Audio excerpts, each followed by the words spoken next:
the street and I saw a sign that said Simmons School of Embalming, and I wondered what that was. So I curiously walked in and met the dean of the school, and he asked me some questions, and he said, I think this is your field with my background with grave registration.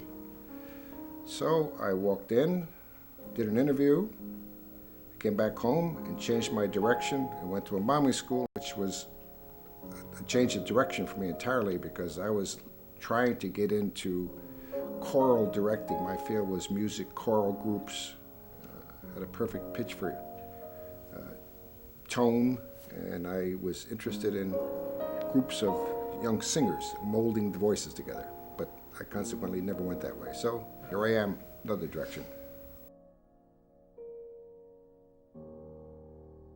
This particular firm, our firm, we're family-oriented, owned and operated. We just have my son Michael and his wife Katie, my wife Mamie and myself, and that's our staff. We have no employees.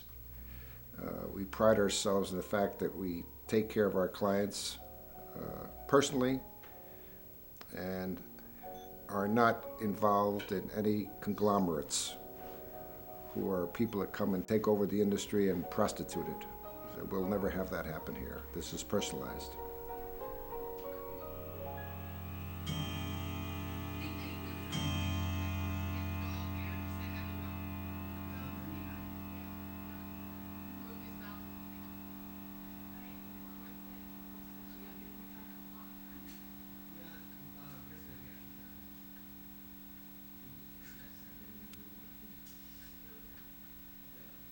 The original owners were F. Earl Leach, who resided at our other funeral facility at 95 Grand Street, Croton, and H. Creighton Talmadge resided here at 32 State Street, up until Mr. Talmadge had a heart attack and had to retire, and thus I was hired to fill in and help with the firm. Mr. Leach was a New England woodsman. He was a big, heavy-set man, a hunter, a fisherman. After World War II, he was a stunt pilot. He flew a plane. He was a crop duster. He had a variety of jobs. He lost his right hand. In fact, it was his left hand. He lost his left hand other than the thumb in a hunting accident. Everything but the thumb. He lost this portion of his hand, and all he had was the thumb. And he could do more with that thumb than I could do with both hands. Very powerful, strong man. It was just a hunting accident. He had the shotgun in the wrong place, and it was loaded, and it was not supposed to be, and it went off and blew his hand off. If someone dies, they would be laid out for viewing. So if you see, our chairs are set a little different than a lot of funeral homes. A lot of funeral homes are set more like a church. And the only thing I never liked about that is you feel like you're at a movie because you're looking at the back of somebody's head, so it's kind of a little more impersonal. So this way it's set around where people can see each other and it's a little more user-friendly, I guess you might say. So then here is where the casket would be sitting, right here. This is called a bier, this thing right here. So the casket would be on there. And then depending on the religion, if they were Catholic, the crucifix would be up, and if they're not Catholic, then whatever else would be up, whether a plain cross or a Star of David if they were Jewish or whatever. This is just another room for folks to sit around and talk amongst themselves. Some people have a little bit of a phobia about being around in a room where there's dead folks, so they prefer to sit in here, and a lot of family members and friends and stuff. And if they have some private conversation, they'll be in here and they'll be talking amongst themselves. If you notice, this is not a gloomy room. It's a very... Yeah, it's bright and it's white and it's got a little view of the river out there, so... Okay, and if we continue into the next room here. Another small little sitting area here for folks. Telephone if someone needs to make a phone call.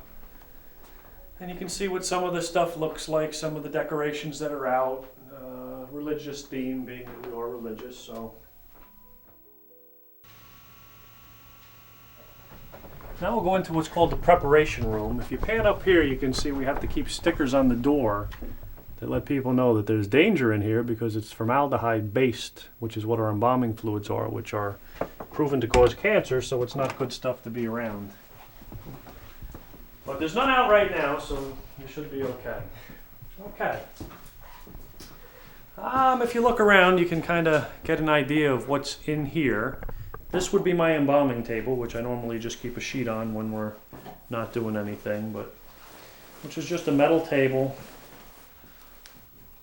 And the person would be placed on the table, and then I would begin my embalming procedure. So, with the procedure, if I was to use a carotid artery, I'd make a little incision, as I said, about 2 inches. I would raise the artery. Now, every place you have an artery, Mother Nature, or actually God is very good, every place you have an artery in your body, there's a vein right alongside it. So he makes everything very easy for us. Right, maybe 1/2 inch to 1 inch deep is where this artery lays. So we use what's called an aneurysm hook, which is a little hook like this, not sharp or anything. And with this, we would go through the fascia, which is the tissue that holds muscle and stuff together, till you find the artery, and then you just raise it up a little bit so it's above the skin so that you can find it.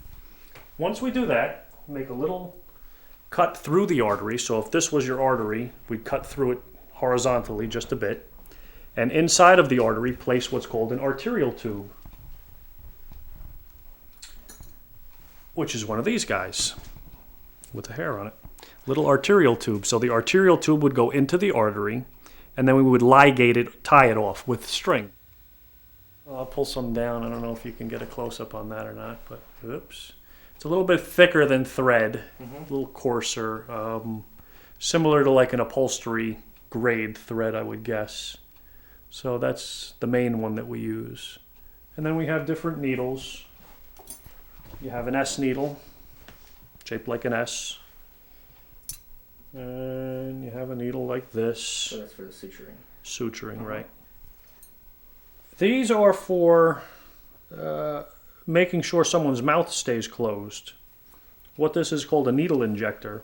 There's 2 ways to close someone's mouth. One is by suturing, and that's done up through the nasal cavity, down underneath the tongue a lot of times, to keep the mouth closed, because as I said, the formaldehyde has a dehydrating effect. So what will happen in time is someone's mouth, even though it may have been closed, sometimes will begin to open just a little bit, and that's not a good thing. So we want to make sure that doesn't happen, so we either will suture the mouth, we don't sew the lips together, but you suture different parts, or we use what's called a needle injector.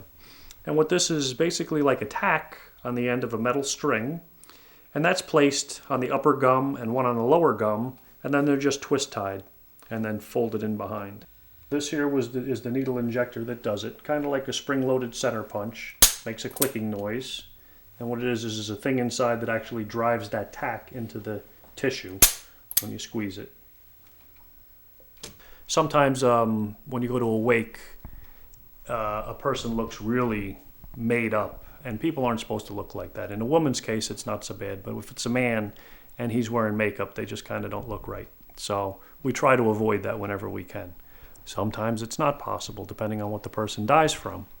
Someone may die from a liver-related disease, cirrhosis of the liver, some kind of liver shutting down. And what happens there is your body produces what's called bilirubin, which is a yellow coloring, and you get jaundice. Well, the problem with the yellow coloring that people get is formaldehyde does not react with the yellow coloring very well. What it does is it turns the person green, which is okay if the person dies on St. Patrick's Day, but any other day of the year can be a little bit of a problem. So in a case like that, you'd have to really use a little more cosmetic than you normally would. This is what we call the showroom, where we have